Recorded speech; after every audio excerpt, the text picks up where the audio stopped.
Welcome back to Philosophy and Ethics in Games, the series where I break down the stories in some of our favorite games and ask the tough questions to figure out what is right and what is wrong. I'm Josh Bearheart Hawk, and today, for the first time in this series, we're leaving the world of The Walking Dead and heading to Fabletown in The Wolf Among Us.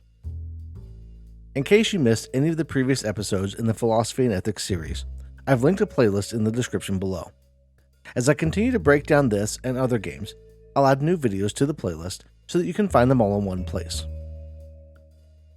The Wolf Among Us is a game released by Telltale Games in episodic format, starting with the debut episode on October 11, 2013, and wrapping up its 5-episode run on July 8, 2014.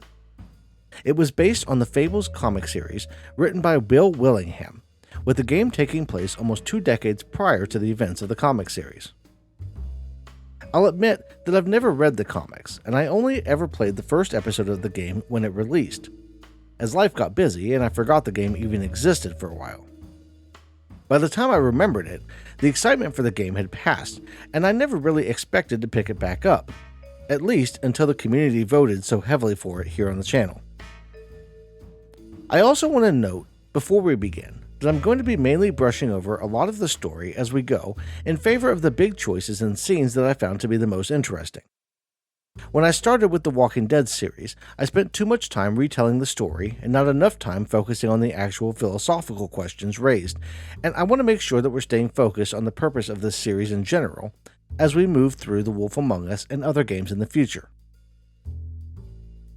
So with that out of the way, let's dive in and get to know Bigby Wolf.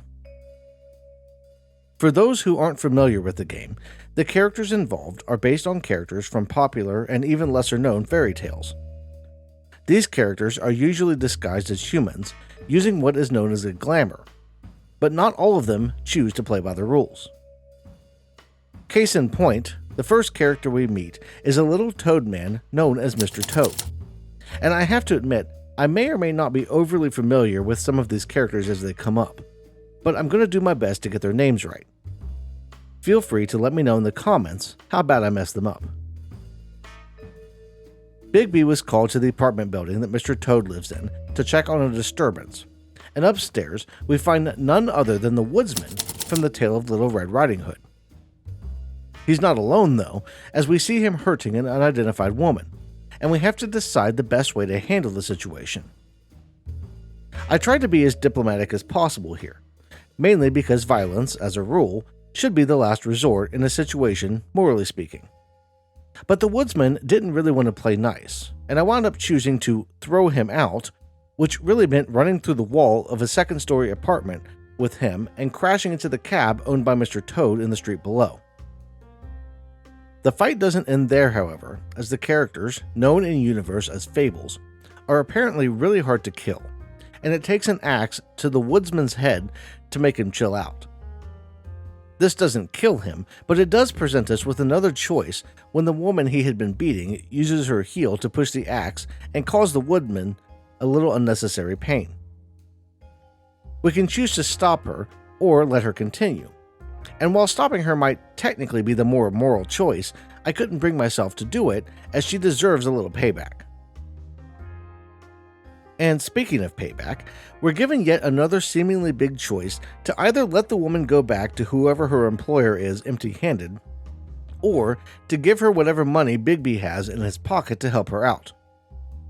There isn't necessarily a moral or immoral choice here, but it is kind of an interesting thought experiment to consider. Let's put ourselves in Bigby's shoes for just a moment. Here's this girl that we've more or less just saved from a man who might have actually killed her, as he seemed to be much bigger and stronger than her. And to make matters worse, she wasn't even able to get the money that he owed her. It's insinuated here that she's a prostitute, and that line is even carried later on in the episode as the primary assumption about her, which explains the need for the money. The woodsman hired her, maybe even had done so at some point in the past, and she has to collect what he owes her, or risk even worse treatment from whoever is expecting the money. If we can do anything to help her out, isn't that the right choice? It gets a little complicated because it's not like we know Bigby's financial situation beforehand. If he had a family to feed and the cash in his pocket was all the money he had in the entire world, it might be argued that giving her anything would actually be a bad choice. If he has a ton of money in the bank and only has himself to worry about, giving her cash could easily be argued as the morally right decision. Some people might even be inclined to take a step further and judge her career as immoral, with Bigby only contributing to the immorality of the whole thing by giving her money that will ultimately go into her handler's pocket instead of hers. And that unravels a whole new line of issues because prostitution on its own isn't immoral. So long as no one's being hurt and everyone involved is a consenting adult, there's nothing morally wrong with exchanging money for any action. At the end of the day, the most moral choice with the limited knowledge we have of the situation would be to help her out and give her whatever Bigby has in his pocket, which winds up being $58. After she leaves, Bigby heads back to his apartment, running into both Beauty and the Beast, who seem to be having some kind of marital issue, along the way. Beauty seems to be sneaking out to do something, and the Beast winds up asking Bigby if he'd seen Beauty, and without more context, I chose to just mind my own business. I'm the sheriff of Fabletown, for God's sake, not a marriage counselor. Back in his apartment, and just trying to unwind, Bigby finds Colin, one of the three little pigs, sleeping in Bigby's armchair. I guess I never really connected the wolf in the story of the three little pigs with the same one that tried to eat Little Red Riding Hood, but here we are. Colin asks for a smoke and a drink before begging Bigby to not send him back to a place called the farm, and for some reason, I get the mental image of George Orwell when I talk about it.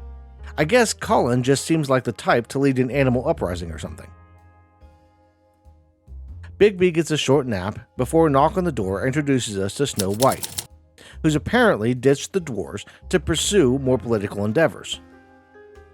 She leads Bigby outside, where we find the head of the girl that we'd saved from the woodsman under the jacket of the security guard. Things just got interesting, but we apparently don't know yet who the girl even is. That mystery is solved with a visit to the business office. And when they first called it that, I assumed the term was some kind of placeholder that was accidentally left in the script. But it's actually called business office. The place seems to be some kind of storage room or interdimensional place where none other than Ichabod Crane seems to be in charge.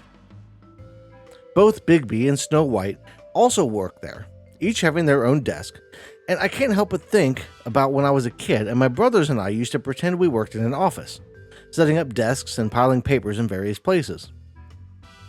Yeah, I had a boring childhood at times, but that's beside the point.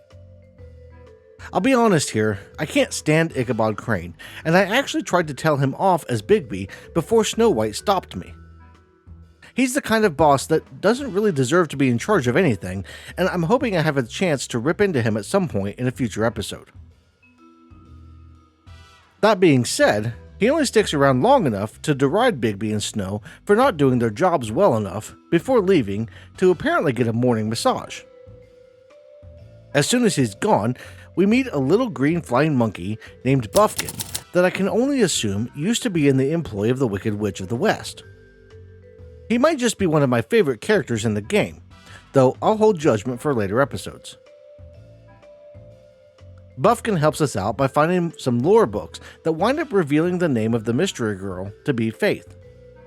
She was married to someone known as Prince Lawrence, and a look in the magic mirror reveals that he's in some kind of trouble. But the prince isn't the only one who might be in trouble, as a phone call from Mr. Toad lets us know that he too is facing a problem and may need our help. And now we have to choose who to go out to first. Ideally, with Bigby being the sheriff and all, there would be some officers to help out so we could cover both at once. But it seems that Bigby is a one-man show. To me, Mr. Toad seemed a little overdramatic the first time we met him. And for all we know, he could just be the type to try and stir up trouble. On the other hand, the magic mirror showed us that Prince Lawrence was sitting in a chair with a bloody knife on the ground at his feet and a bottle of pills on the table next to him, and it seems to point to him possibly being involved in some way in Faith's murder. As the murder mystery is front and center at the moment, going to check on the prince makes the most sense. And we find Prince Lawrence apparently dead from a gunshot wound in his house. But all is not as it seems, as he suddenly wakes up and confesses to shooting himself as he feels he is too much of a burden on Faith. Whatever issues they may have had get pushed back, however, as someone breaks into the apartment, and before long, Bigby is chasing someone who I initially thought was Humpty Dumpty through the streets of the city. It turns out the intruder was Tweedledee, and his brother, Tweedledum, knocks Bigby out before we can get too many answers.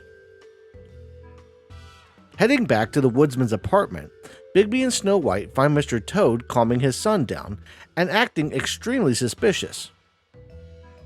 He claims there was really nothing going on and that his call was a false alarm, but a quick inspection of his apartment tells us that he was lying. Now, it's probably possible to get him to admit to whatever is going on with a little bit of persuasion, but playing good cop wasn't really getting me anywhere, so I went full on bad cop, slapping Mr. Toad a couple of times before the terrified look of his son made me chuckle way more than it probably was meant to.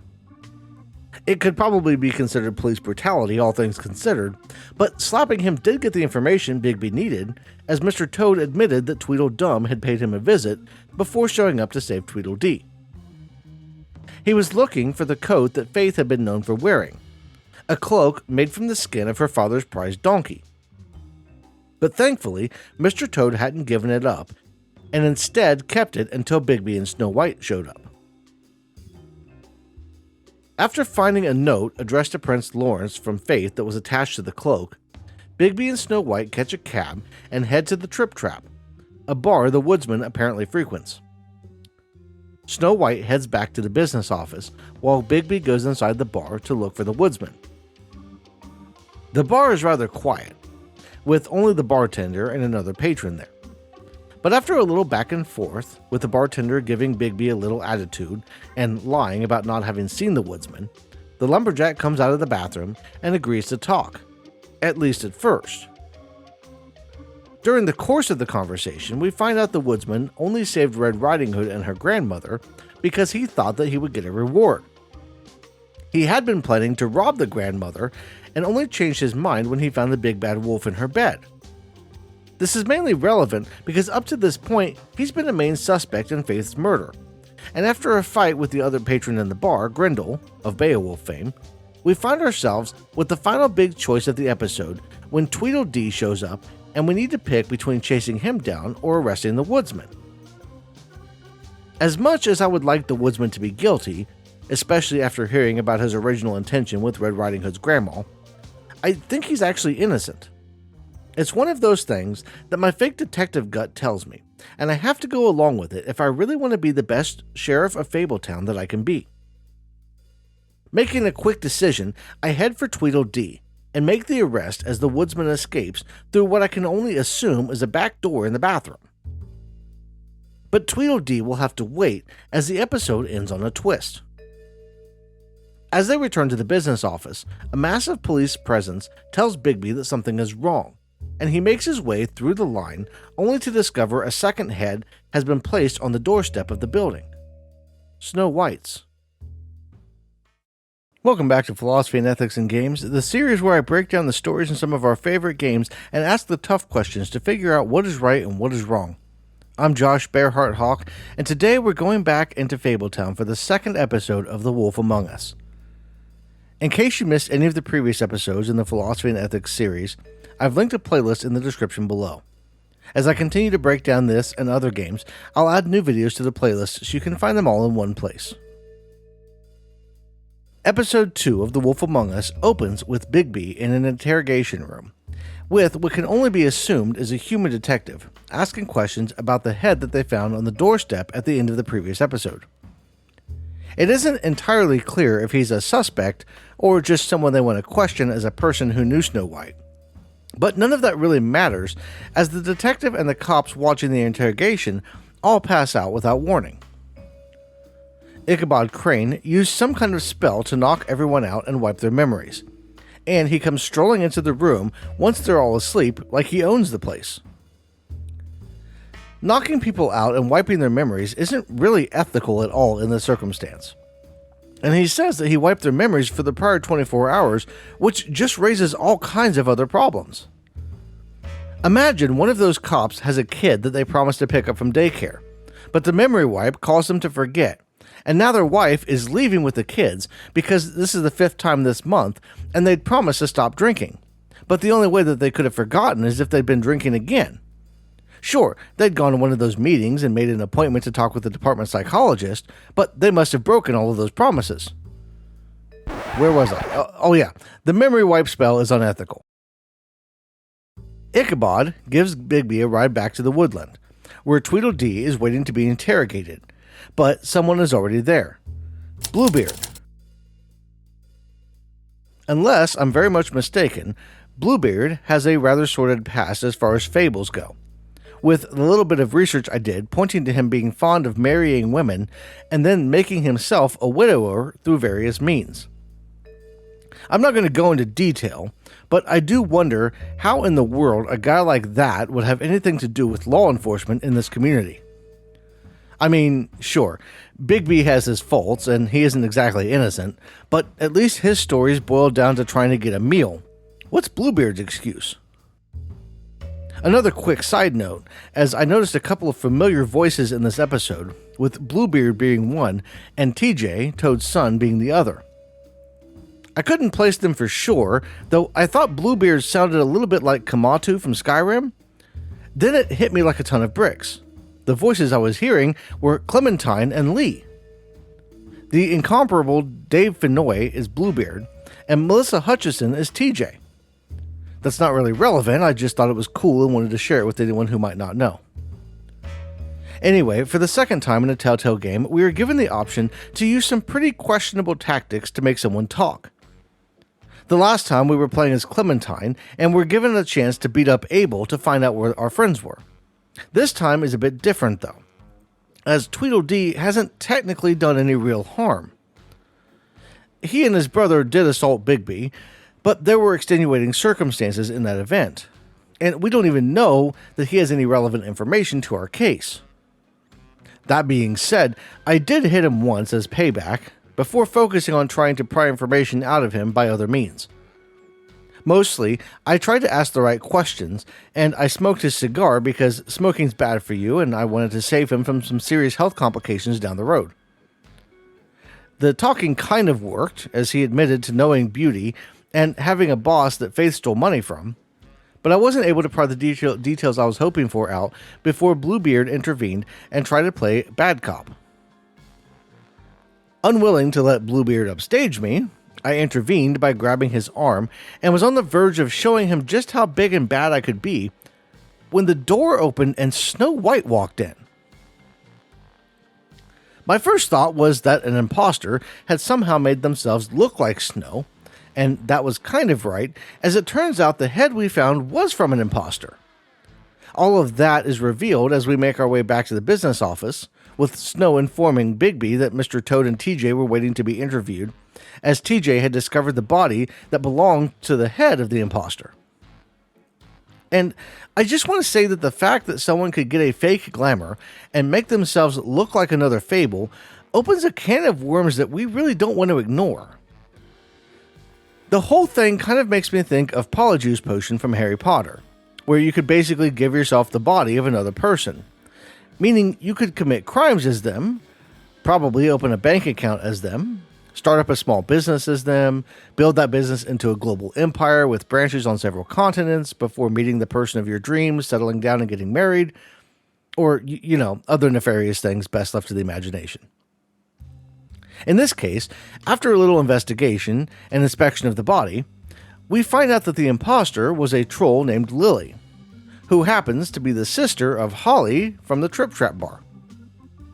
Lily has apparently been missing for a while, and now we have to tell Holly that her sister won't be turning up at family events anymore.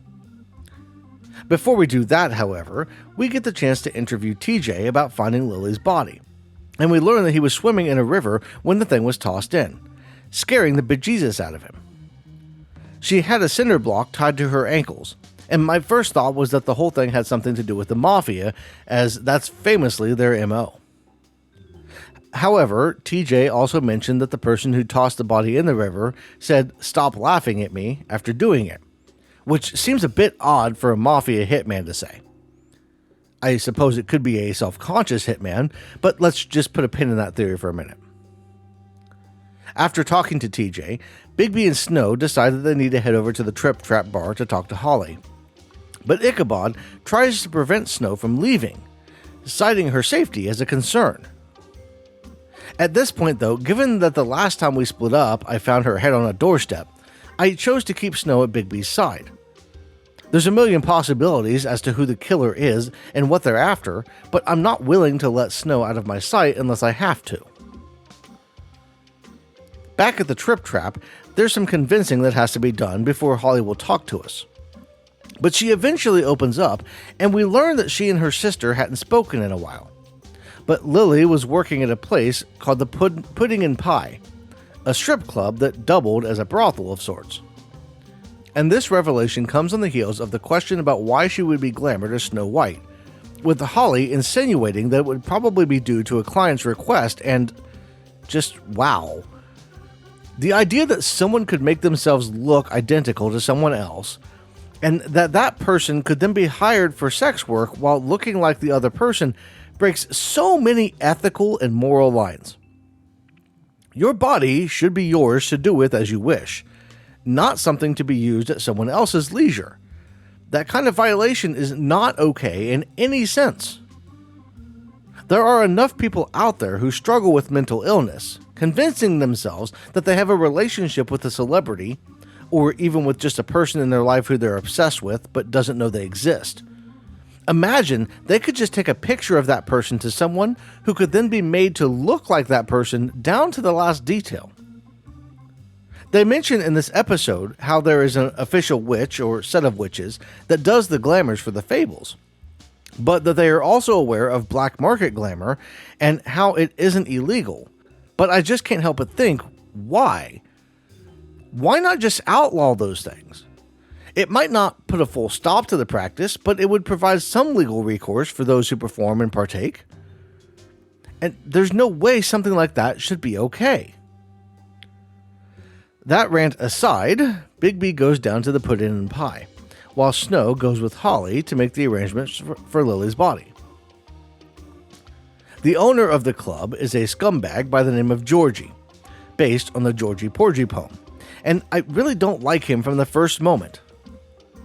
He doesn't really want to cooperate, and I did my best to resist the urge to break everything in the club because I figured that doing that would play into his hands and make him lock up.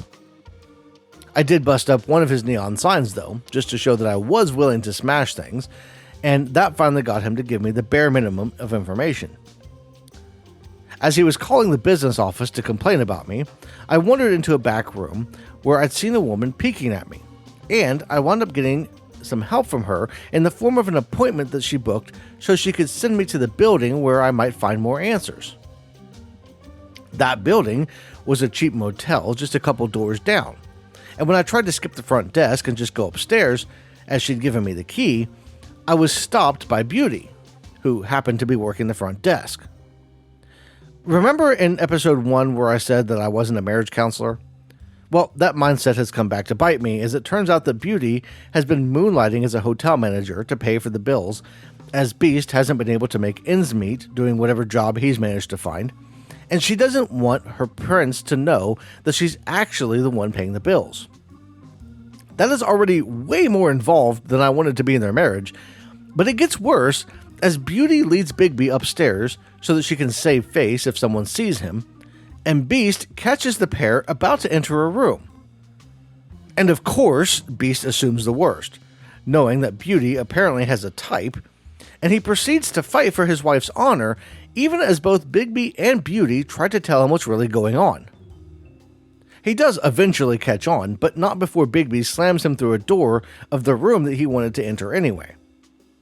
And that room is most definitely the scene of the crime that they're trying to solve, as the bed is covered in flowers and blood.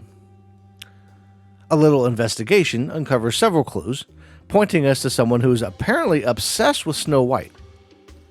The perp hires prostitutes, makes them play out the story of Snow White, with props like an apple and a bed made to look like the one that Prince Charming found her on, and then either kicks them out or kills them.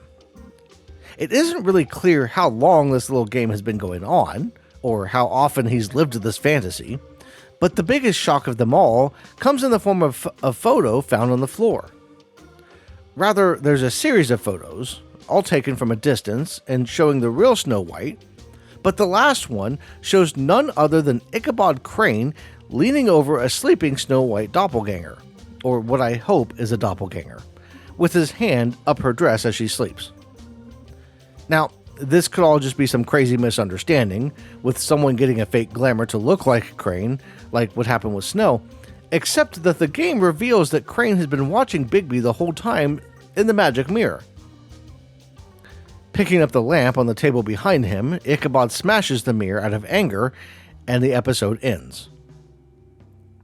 All I can say so far is, wow. That is not the direction I thought things would be going, but it's starting to get really interesting now, and I can't wait to see what happens next. I'm doing my best to resist the urge to play ahead, writing and recording the scripts for each episode before playing the next, but it's been really difficult to do so. I knew I didn't like Ichabod, and now that dislike has taken a whole new road, as it looks like he's obsessed with Snow White, and he's a murderer to boot. I mean, I suppose he might not be the killer, but things are not really looking great for him at the moment. Welcome back to Philosophy and Ethics in Games, the series where I break down the stories in some of our favorite games and ask the tough questions to figure out what is right and what is wrong. I'm Josh Bearheart Hawk, and today we're going back to Fabletown to hunt for Ichabod Crane in the third episode of The Wolf Among Us. In case you missed any of the previous episodes in the Philosophy and Ethics series, I've linked a playlist in the description below. As I continue to break down this and other games, I'll add new videos to the playlist so you can find them all in one place. At the end of the last episode, we found out that Crane is obsessed with Snow White, to the point where he was actually paying Fables to glamour themselves as her so he could pretend that she was his for a night. As disgusting as that is, we don't know all of the details, and it's important to gather all of the evidence before drawing our conclusions about just how bad his actions truly were. 2 Fables are dead after all, and while it's looking like he is involved, there also have been some major hints that something else is at play. A quick chat with Beast leads Bigby to the Buckingham Bridge, where the funeral for Lily is apparently being held.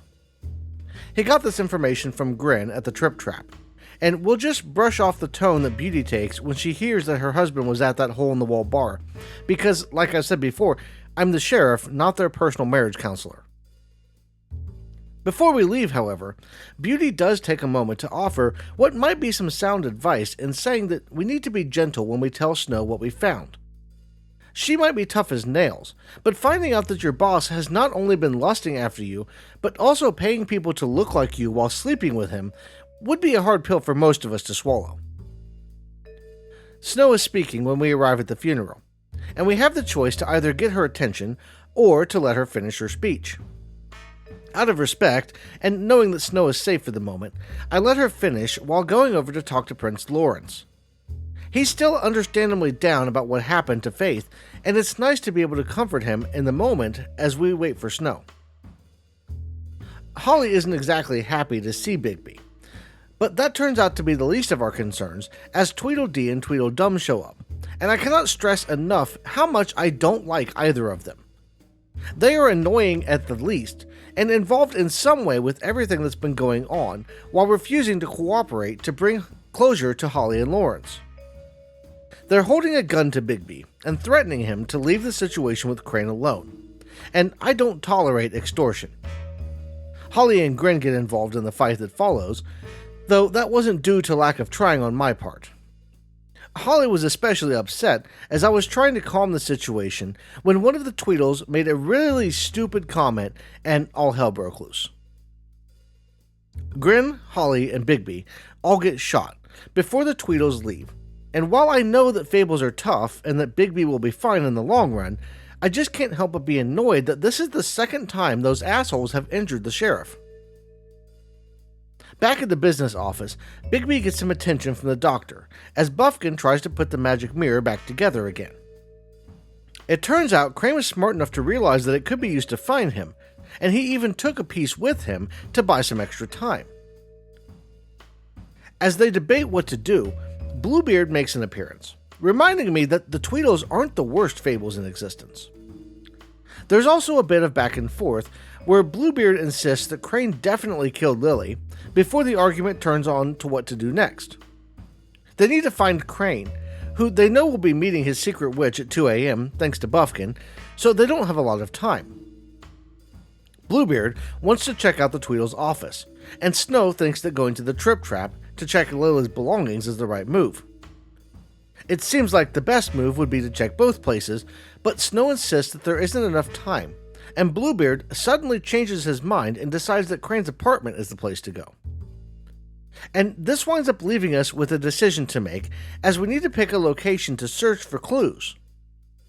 Given how short we are on time, the best choice here is to head to Crane's apartment.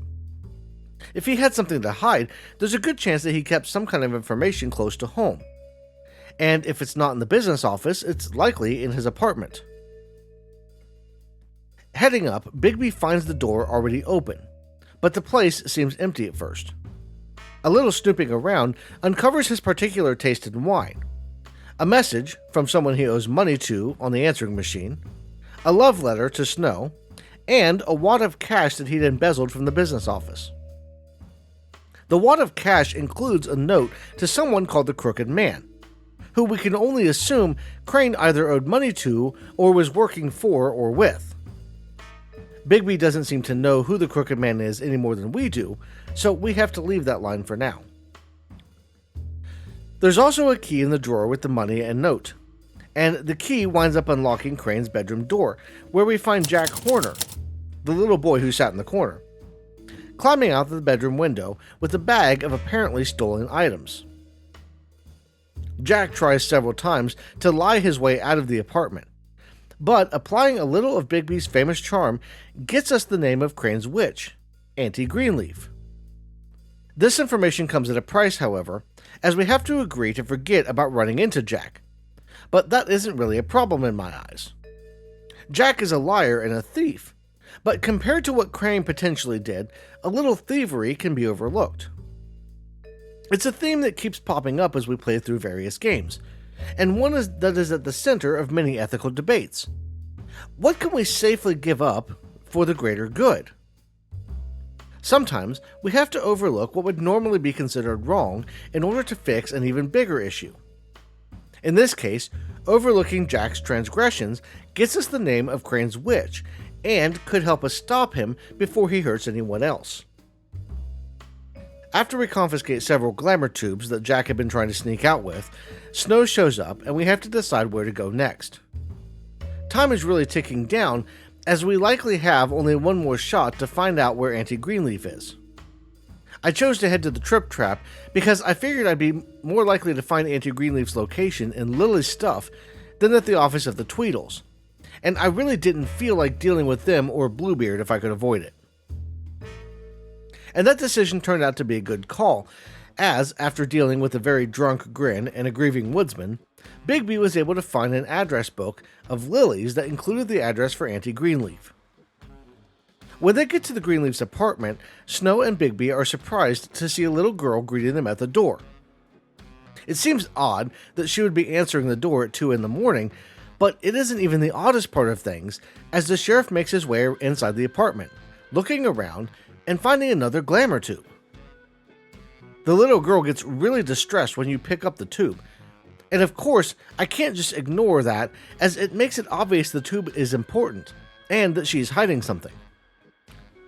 And opening the tube proves that, as the little girl turns into Auntie Greenleaf. At first, she isn't very helpful, refusing to answer any real questions until Snow suggests burning the old woman's tree. The tree is something sacred to her, giving her the ability to make spells and potions, and it's something from her homeland, so she's willing to do anything to protect it. She finally admits that Crane had been there, and that he'd gone to the Pudding and Pie to try and use a magic ring on the girls there, But even that doesn't seem to be enough for Snow, who orders Bigby to destroy the tree. Now, for one thing, I don't like people ordering me around.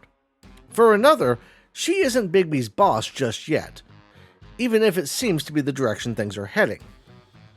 Besides that, destroying Auntie Greenleaf's tree just seems a little drastic in the moment.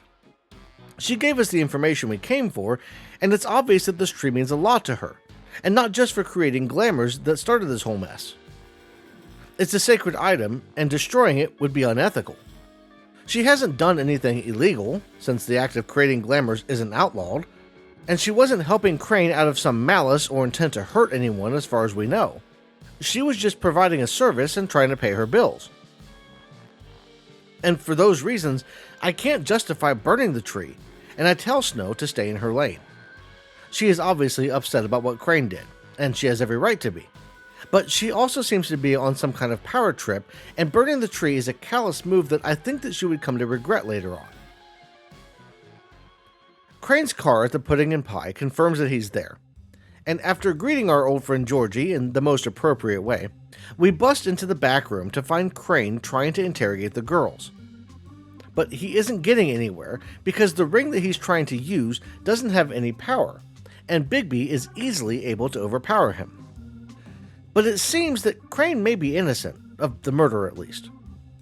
The ring he was using, called the Ring of Dispel, was supposed to be able to break the enchantment that prevents the girls that work at the Pudding and Pie from speaking about their customers. It doesn't work, but just the fact that he was using it to try and figure out who killed Lily tells us that he likely wasn't the culprit. If he had done it, I don't think he would have wasted time that could have been better spent running away to try to get the girls to talk. And can we just talk for a second about how messed up and unethical everything that is happening at the Pudding and Pie is? First of all, Georgie is acting as a pimp more than anything, and he treats the girls like garbage. This isn't just a problem in the game world, as we see the same kind of behavior in places in the real world when it comes to sex work. There's always some weak, wannabe strongman at the top who justifies his actions by saying that he's protecting the girls while he treats them like property.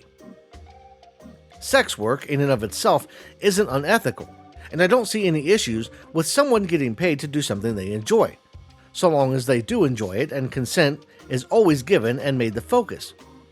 But what's happening at the Pudding and Pie isn't that kind of environment, with the girls being more or less forced to do things that they don't want to do and having a spell put on them to prevent them from talking. It's a way to take away their voice and force them to comply with what Georgie wants, to help keep the clients of the establishment shielded from any repercussions of their actions. And the fact that two of them could be murdered and that Georgie doesn't seem to care at all about those murders just makes things worse. The girls are being exploited, and if it were up to me, the place would be shut down and Georgie would be thrown down the witching well, which I assume is one of the worst things that can happen to a fable, given how people seem to react when it's brought up. But I digress. Back to Crane. He admits to Snow that he loves her, but she rightly calls him out as what he has been showing is lust, not love. Love is many things, but it isn't fantasizing over the person and using people dressed up as them to live out those fantasies. His actions are those of someone who needs counseling at the very least, and everything from embezzling to violating Snow's privacy is about as unethical as he could get. I'll also add in here that I find it a little odd that Snow and Bigby would have the conversation about whether or not he killed Faith and Lily right there in front of him at the club. That seems like something that should wait for when they're back at the business office, or maybe some kind of trial, not right there as they are arresting him. They haven't even taken the time to catalog or talk through all the evidence yet, so debating his guilt seems a little premature. That being said, they lay out his rights and arrest him before he goes off on a tangent about how much he's sacrificed to keep the office running. And that seems to be the standard line corrupt politicians use when they get caught with their hand in the cookie jar. Woe is me, I had to do terrible things to keep the world turning. But that justification is never the full truth. And if I had to guess, I'd say that Ichabod Crane was just another sleazebag who wanted power regardless of the cost. Unfortunately, we won't be seeing Crane in jail today, as an ambush waits for Bigby and Snow as they exit the club. The Tweedles are there, along with Bloody Mary. Yes, that Bloody Mary.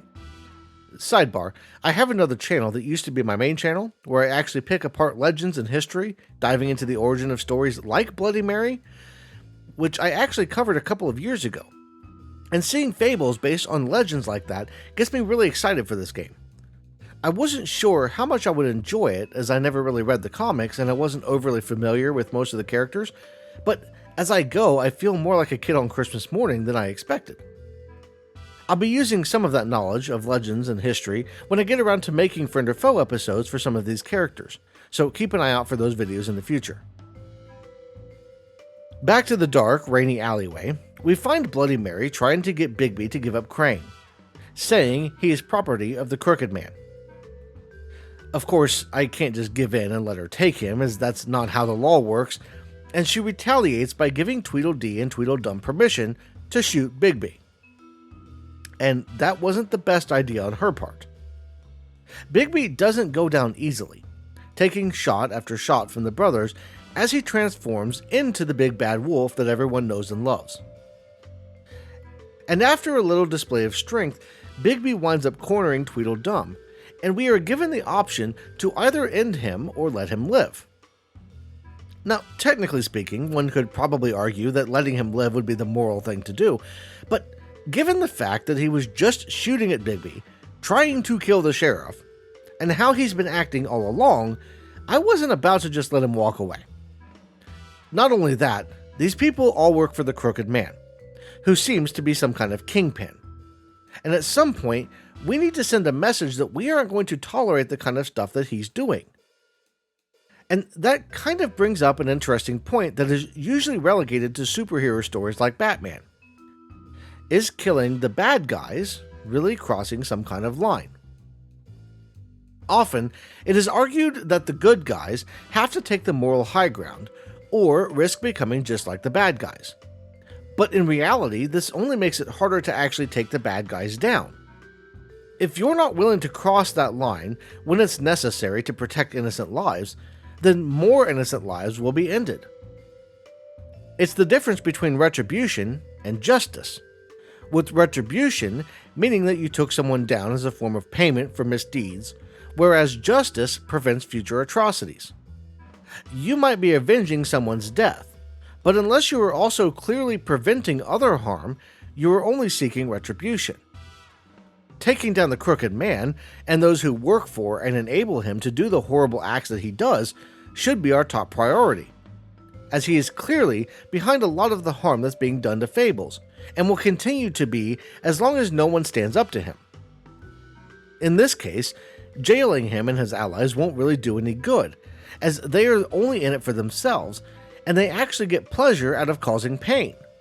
So taking them off the playing field makes the most sense. Now, that could all blow up in my face if it turns out that the Crooked Man is actually running some kind of charity and feeding orphans, having nothing to do with Faith or Lily's murders, but everything we've seen to this point seems to go against that theory. Bloody Mary shoots Bigby with a silver bullet, and is about to kill him with an axe when Snow steps in and offers to give up Crane to save Bigby's life. The trade kind of makes some sense from Snow's perspective, as she doesn't really stand much of a chance of escaping anyway once Bigby is dead, and even if she does get away, they would likely be coming for her at some point. But the interesting part comes as the window of one of the cars blocking the alley rolls down, and someone inside signals to Mary that the deal is acceptable. The Crooked Man was there the whole time. They load Crane up in the car and leave, and that's the end of the episode. Welcome back to Philosophy and Ethics in Games, the series where I break down the stories in some of our favorite games and ask the tough questions to figure out what is right and what is wrong. I'm Josh Bearheart Hawk, and today we're driving down a crooked road in a crooked car, looking for a crooked man in Telltale Games' The Wolf Among Us Episode 4. In case you missed any of the previous episodes in the Philosophy and Ethics series, I've linked a playlist in the description below. As I continue to break down this and other games, I'll add new videos to the playlist so you can find them all in one place. After a run-in with Bloody Mary, Bigby finds himself in a tattered state. He's got a broken arm and pieces of a silver bullet lodged in several of his organs. Thankfully, he also has Dr. Schweinhart, who's apparently a most skillful surgeon, and winds up stitching him up, mostly as good as new. Once Bigby is back on his feet, Snow suggests that they need to start running the business office by the book, following the rules and actually enforcing the laws that they have set up. I can get behind that for the most part, but I'm not a fan of her plan for Colin and the other unglamoured Fables. That's something that we haven't really talked too much about, but since Snow brought it up, I don't like the system they have for glamours.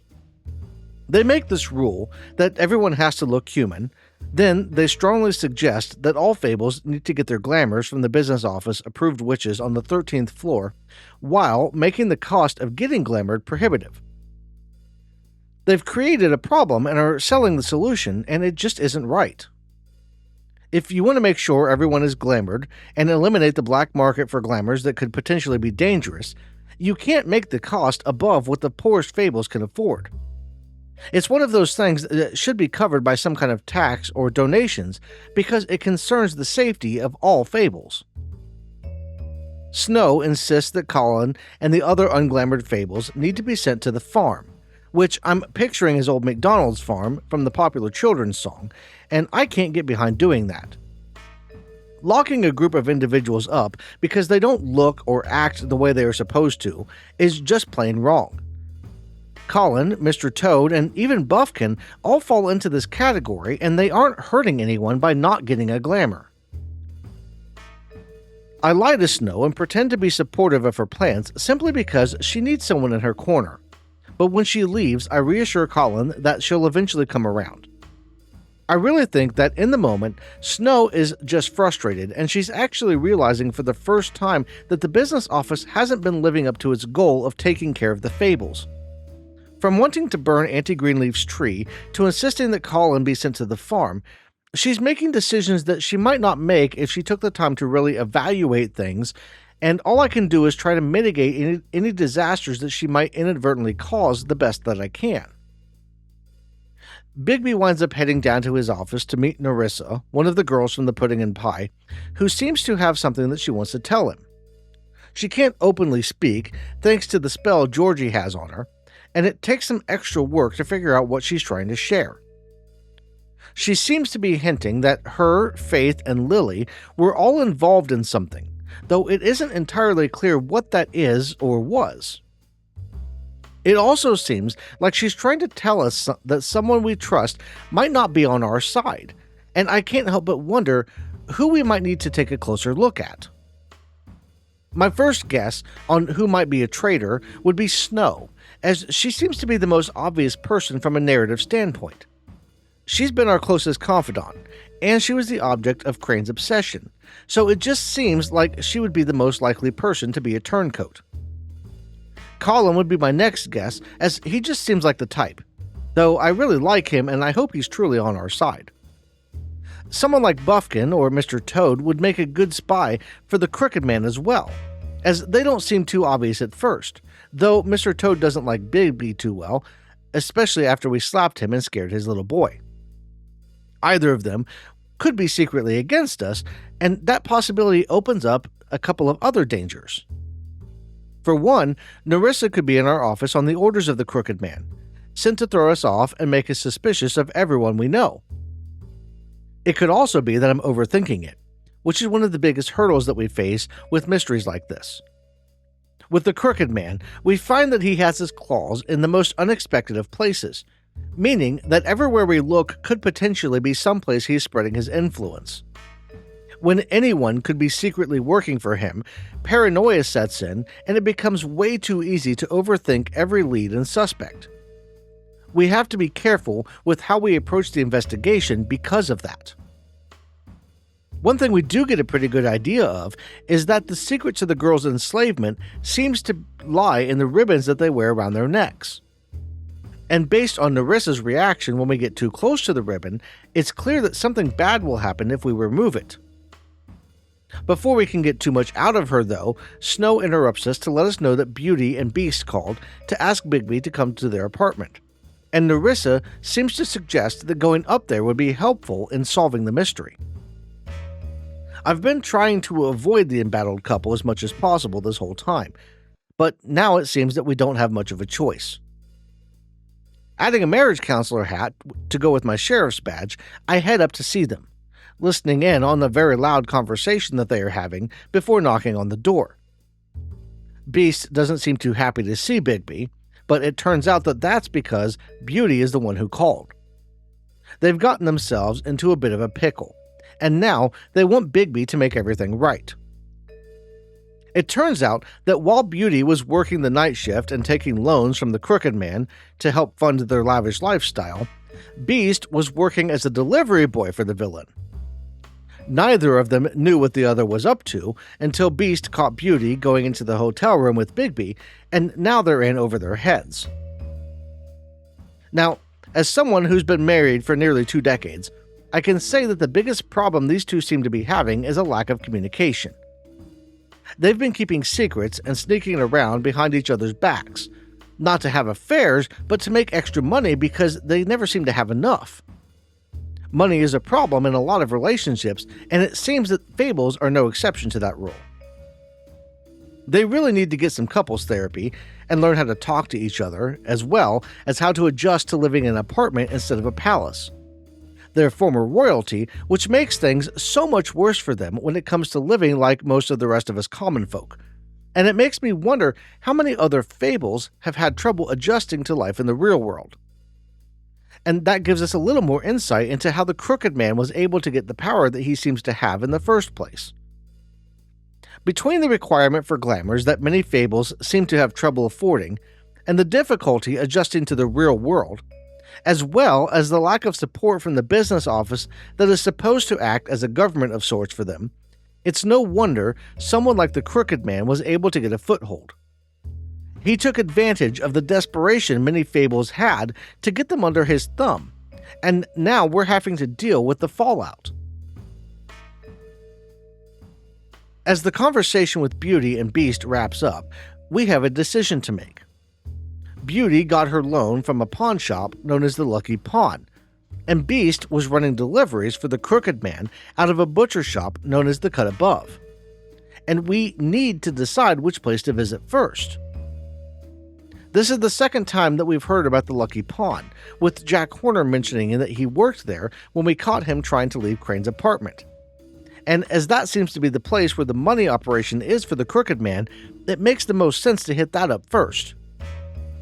Before we leave, though, Beauty and Beast hint that they are hoping that whatever Bigby does will make their problems go away. And I can't help but wonder just how bad things really are in Fabletown. They seem to be implying that Bigby should kill the Crooked Man off, but they deny that when pressed. They've gotten in so deep that their only hope of survival hinges on Bigby taking the Crooked Man down. And how many others are in the same boat? At the Lucky Pawn, we find Mr. Toad trying to pawn off Faith's donkey skin, with Jack refusing to even touch the thing. That conversation only lasts a moment before they see Bigby, and as Toad leaves, we find ourselves looking around for any sign of the Crooked Man's operation. We don't have to look too long, however, as the Jersey Devil and the Woodsman come strolling through the door as we're interrogating Jack about the Woodsman's missing axe. A fight ensues, with the Woodsman eventually helping Bigby to beat Jersey down, and we find out that the door to the Crooked Man's house is never in one place for very long, and that he's expecting Bigby to come looking. All in all, there isn't really too much in the way of new information outside of that, and after making at least a little amends with Woody, we head off to search the Cut Above for anything else. The butcher shop seems a little deserted when we arrive, and before long, Johann, the butcher, comes out to greet us. He tries to play it off as if nothing is going on, even trying to point us in the direction of the Lucky Pawn, but of course, we know better. When pressed, Johann makes an excuse to go in the back, hitting what appears to be a panic button before disappearing through the door to the meat locker, and Bigby has to go looking for him. After meandering through a bunch of hanging meat that I was frankly surprised to see since the shop doesn't seem like it gets a lot of business, Bigby finds Johann in the back of the room, moving some crates around in front of a bay door that he says that he can't open. Of course, him not being able to open it doesn't stop us from opening it, and with a little brute force, we discover a back room that looks like it belongs more in Breaking Bad than The Wolf Among Us. The panic button that Johann hit apparently triggered a warning light, and whoever had been there when we arrived was long gone by the time we made it into the room. The room itself is full of ingredients for what appears to be spells and/or potions, and there are restraints on the floor that are obviously used to keep people in line. There's also a large blackboard that has been wiped clean, and the picture of what the Crooked Man is up to is becoming more and more clear. A lot of what we've seen so far is pretty standard for a mafia-style setup. The Crooked Man has his hands in everything from sex work to spells, a stand-in for drugs I assume, and even loan sharking. These are all things traditionally used to gain power and control over people, using some of the most common vices and needs of the most desperate people in society. He uses the pudding and pie to control both the women working there, as well as the patrons who don't want anyone to know that they use the club's services. He uses the lucky pawn as a front for handing out loans that are impossible to pay back, trapping Fables in a cycle of debt that will eventually land them in his service, either as a courier or working off their debt in the back of the cut above, which is actually a front for creating illegal spells. Fables either gravitate toward the Crooked Man's operations willingly, hoping to be in his good graces when he takes over, or they wind up in his debt because they were desperate when the business office didn't fulfill its obligation to the community. Crane was working behind the scenes for the Crooked Man, likely being blackmailed for his actions with the girls at the Pudding and Pie, and it's likely he intentionally held the business office back from helping people to increase the desperation in the community, allowing the Crooked Man to gain more power from an ever more desperate populace. One of the things found in the room is the coat of Ichabod Crane, with a wad of cash and a missing piece of the magic mirror hiding in its pockets. I had Bigby confiscate the cash, as for one thing, it was likely stolen from the business office anyway, and because Crane owes the community a lot in the wake of everything that he's done. Before we leave, Johann asks what he's supposed to do now, as allowing Bigby to discover the truth probably doesn't bode well for his chances of survival. He, like Jack and several others who were unwillingly dragged into the Crooked Man's service, is worried because the business office and the sheriff haven't exactly done a good job of protecting Fabletown over the years. But as we're trying to change that, I send him to Snow and offer protection. That may or may not wind up being the best move, as we still don't know for sure who all we can trust, but it's the best that we can do for the time being.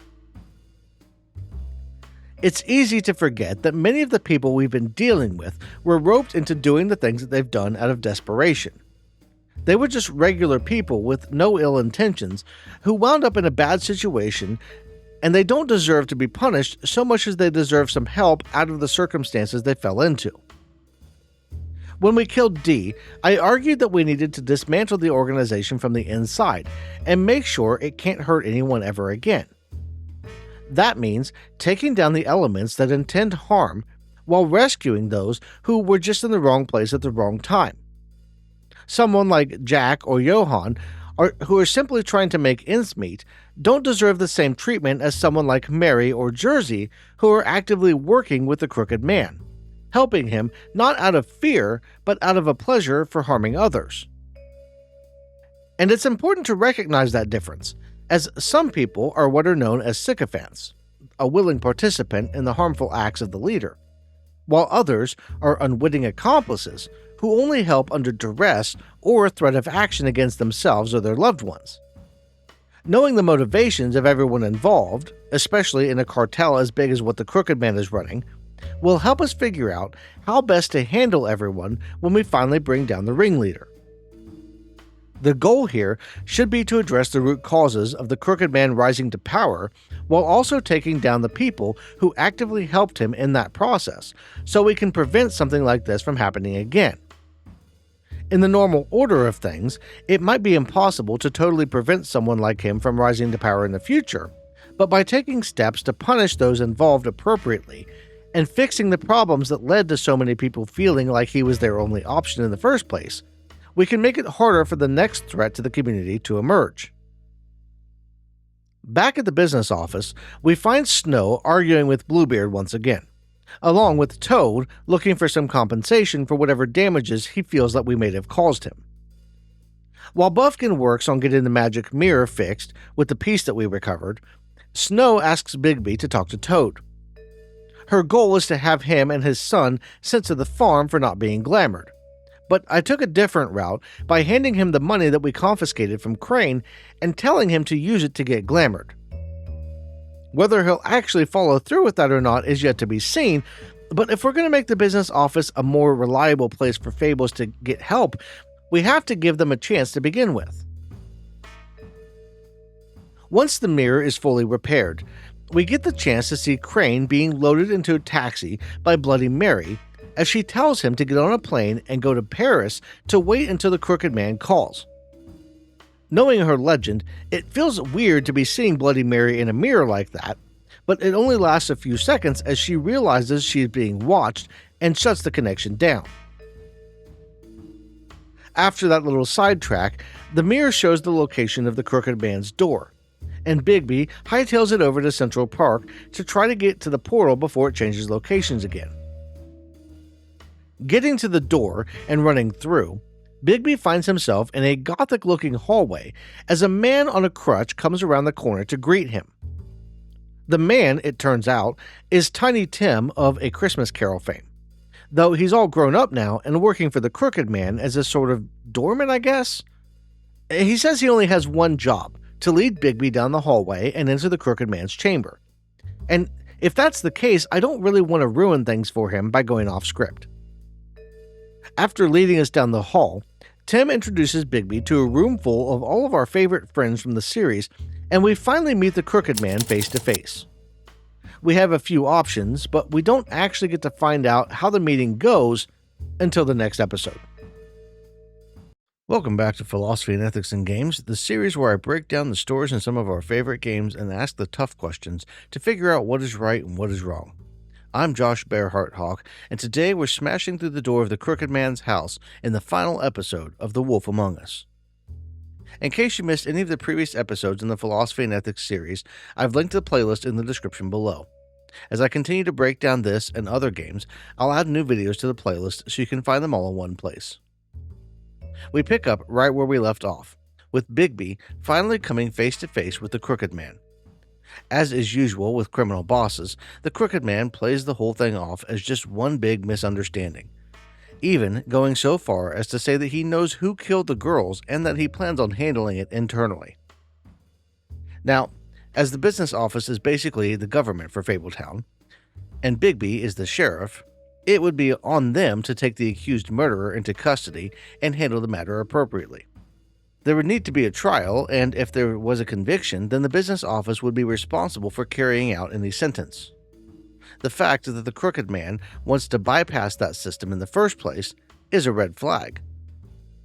That piece aside, the Crooked Man himself is also accused of several crimes, running the gamut from extortion to bribery, slavery, kidnapping, and even murder. Every step of the way, we've run into his people, and even caught a glimpse of him in the back of the car as Bloody Mary was on the verge of killing Bigby, calling the shots in real time. He still needs to face a trial, but the evidence against him is overwhelming to say the least.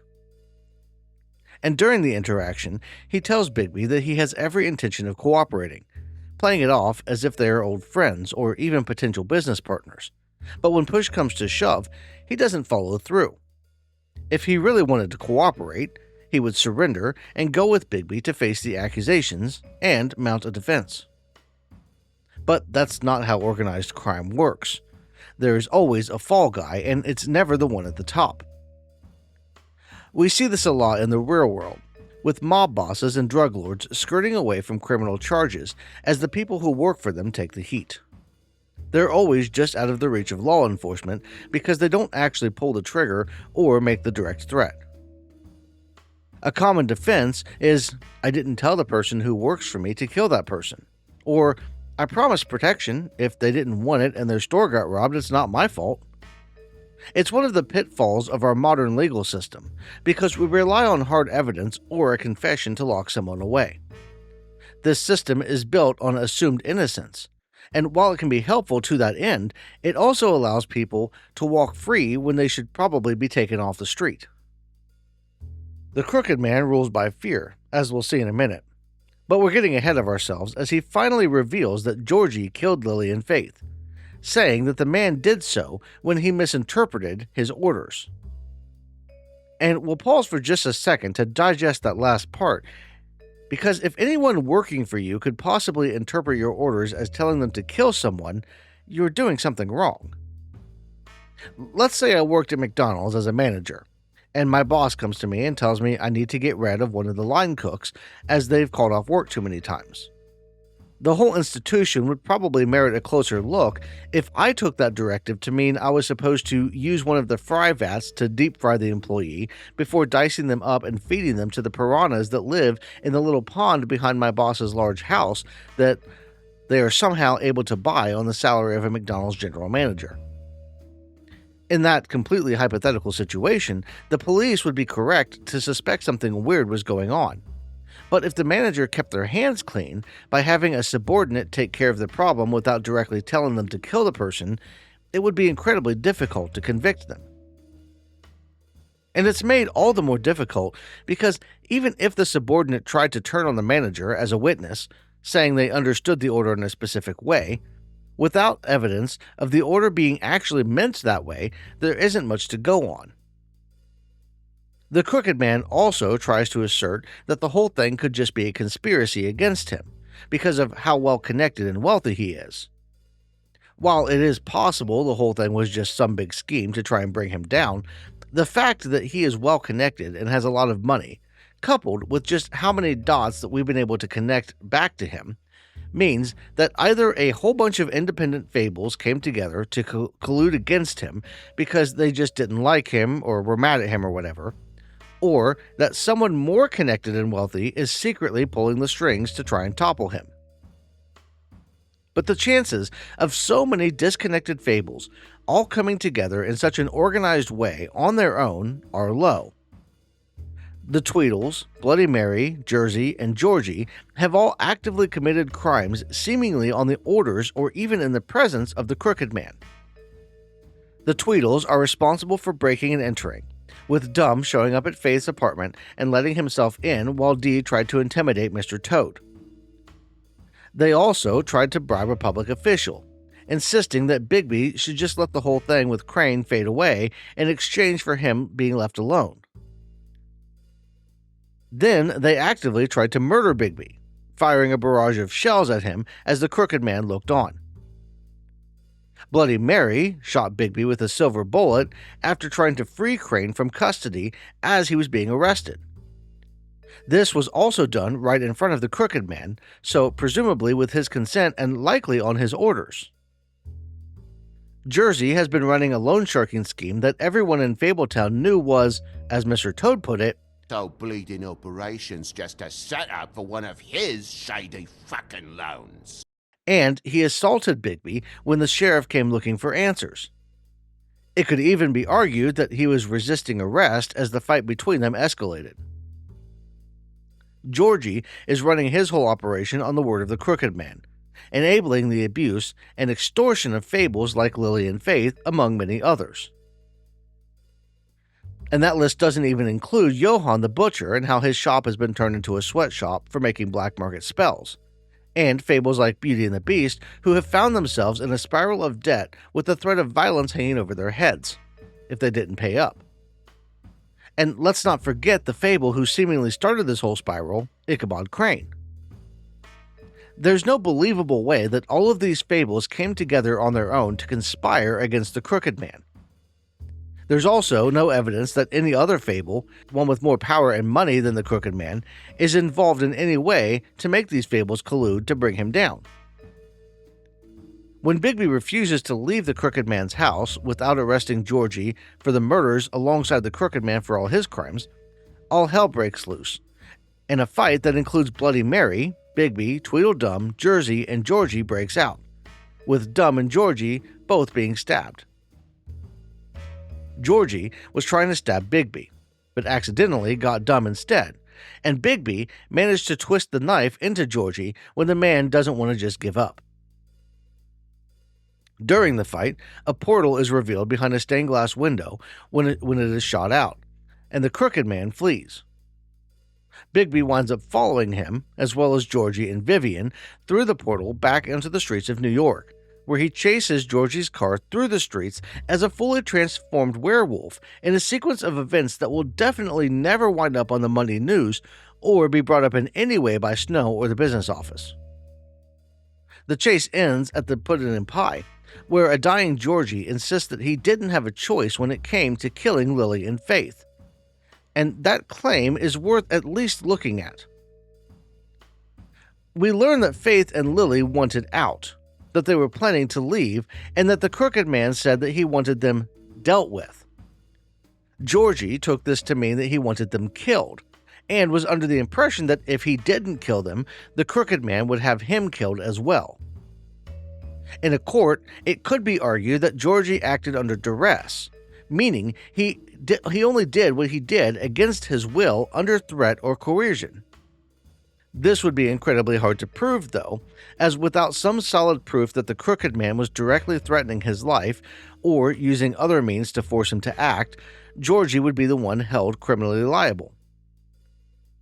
Legal liability aside, it's not too difficult to sympathize with him if he felt that his life was truly in danger, but that doesn't excuse his actions. Morally speaking, it could even be argued that he had a responsibility to protect the girls under the circumstances. Trading their lives to protect his own isn't really the ethical thing to do, though it could also be argued that if he didn't kill them, the Crooked Man would end all three of their lives. He was stuck between a rock and a hard place, and he didn't see a way out. But even all of that pales to what we learn next, as it turns out that Vivian was the original girl with the ribbon.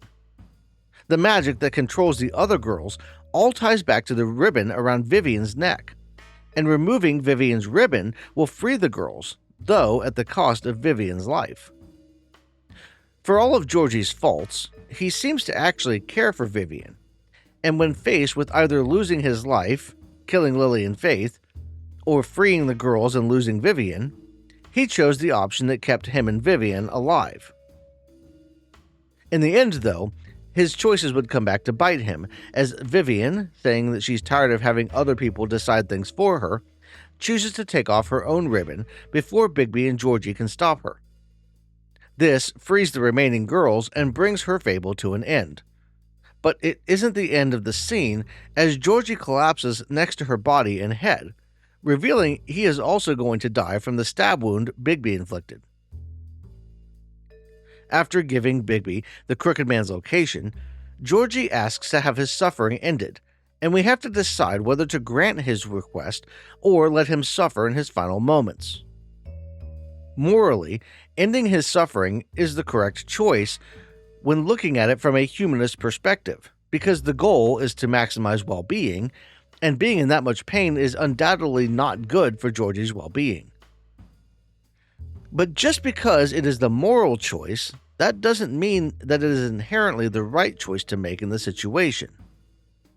Georgie has done some pretty awful things, including taking the lives of at least 2 Fables, and leaving him to die slowly could be considered a form of revenge for all the Fables that he's hurt. And this is one of those times that we have to focus a bit on the emotional side of things, because people, or in this case Fables, aren't logical creatures that make the moral right choice 100% of the time. Emotions get involved, and the knowledge that someone who did something horrible suffered a horrible fate can be cathartic. This is something known as schadenfreude, and it's a feeling that, while felt by many in private, is often frowned upon in the public eye.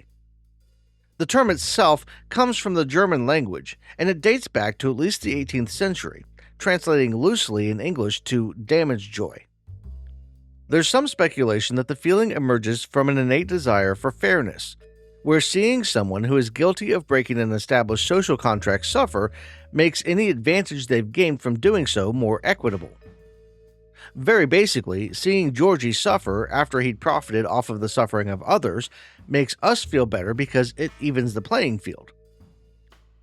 This is something that likely drives the desire to see other characters and even people in real life suffer for their crimes.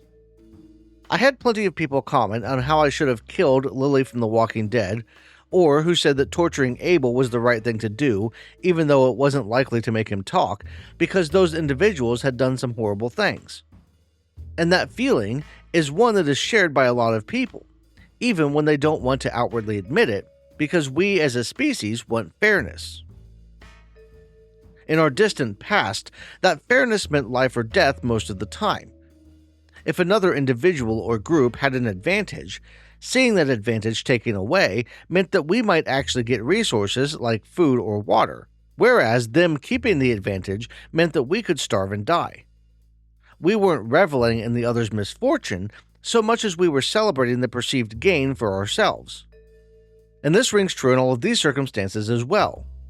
Georgie dying a slow death, or another character being killed or harmed, won't necessarily bring us an overall advantage, but it feels like it will. And that rush, the feeling of a reward even when one doesn't exist, is intoxicating. After leaving Georgie to die, Bigby shuts off the lights and heads to the Crooked Man's hideout, Shepherd Metalworks. Bloody Mary toys with him for a bit, before we get to take part in what was both the most frustrating and the coolest fight of the series, as Bigby finally goes full big bad wolf and shatters Mary like a long-forgotten childhood dream. Once she's dealt with, Bigby has to decide whether to end the Crooked Man there and then, or arrest him and let the Fables of Fabletown decide his fate. Given my promise to Snow that I would bring him back in one piece, and a sense of wanting to see justice actually served, I took him back to the business office. The trial itself is an interesting back and forth that deserves its own video, but as I made the case against the Crooked Man earlier in this video, what I'm going to do is upload the full trial as an unlisted video for anyone that wants to see my gameplay of it, and skip to the sentencing for now, as that is a much more interesting conversation.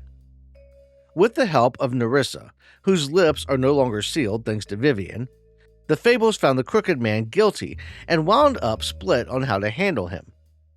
There were 3 options presented, each option sharing support from various members of the community, and in the end, Bigby was tasked as the sheriff with also being the judge and deciding what to do. The first option was just to outright throw the Crooked Man down the witching well, ending his crooked life in the simplest way possible. The second option was to remove the Crooked Man's head, poetic justice considering how the whole thing started. Finally, Auntie Greenleaf suggested imprisoning the Crooked Man in a way that would prevent his escape without ending his life. All 3 would see him pay for his crimes, but what is the right choice? As we're dealing with what would now be a convicted criminal who's been responsible for some horrible atrocities, we need to make sure that he can't do further harm. Based on what Auntie Greenleaf says about her magic, it sounds like all 3 options would fulfill that requirement. The biggest factor here, in my eyes, is showing the community that we can be fair and just, while also taking a stand that gives us a moral framework to rebuild the business office in a way that Fables can trust will work for everyone. While we're initially deciding what to do, the Crooked Man grabs Bigby and tries to jump down the witching well, planning to take the sheriff with him into the great beyond. Bigby manages to escape, and when he hits the Crooked Man in the face, the right answer is revealed as the villain seems to relish in bringing out what he sees as the real Bigby. He wants to be tossed down the well. He wants the citizens of Fabletown to continue living in fear, wondering if they might be the next to face the wrath of the big bad wolf. The suspicion would wind its way into the minds of each and every Fable as they started to wonder if the quick trial, after how the investigation had gone, had been the right move. Then they'd think about how Bigby treated the crooked man in the final moments and wonder if they might be the next one to step out of line and be thrown down the witching well for crossing the sheriff or anyone in the business office. As risky as it might seem, having Auntie Greenleaf imprison him is the right call. While it could be argued that he deserves to die for what he's done, prison is a much worse fate for him, as now he has to sit by and watch as the world goes on without him. He also loses the money and power he's so accustomed to, leaving him as helpless as the girls once imprisoned by Georgie.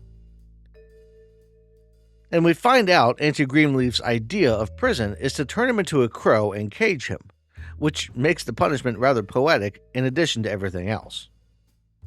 There's a little bit of wrap-up where we see that Colin is still Bigby's roommate and that Mr. Toad never got around to getting that glamour, meaning he's moving to the farm, but that's more or less the end of the story.